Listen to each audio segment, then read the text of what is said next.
ভূমি মন্ত্রণালয়ের উদ্যোগে আগামী ২৫ থেকে ২৭ মে পর্যন্ত দেশ জুড়ে ৩ দিনব্যাপী ভূমি মেলা ২৫ অনুষ্ঠিত হতে যাচ্ছে। বিস্তারিত দেখুন সেতাউর রহমানের প্রতিবেদনে। এরই অংশ হিসেবে উপজেলা প্রশাসন এবং উপজেলা ভূমি অফিসের যৌথ উদ্যোগে চাঁপাইনবাবগঞ্জের শিবগঞ্জ উপজেলার হলরুমে ২২ মে এক প্রেস কনফারেন্সের আয়োজন করা হয়।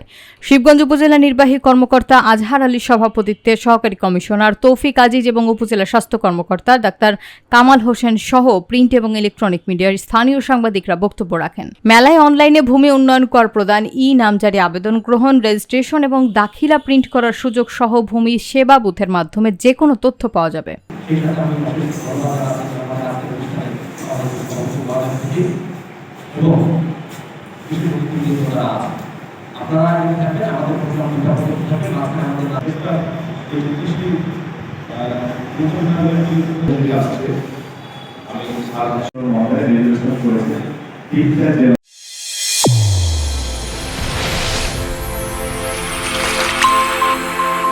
চ্যানেল A1 হৃদয়ের স্পন্দন।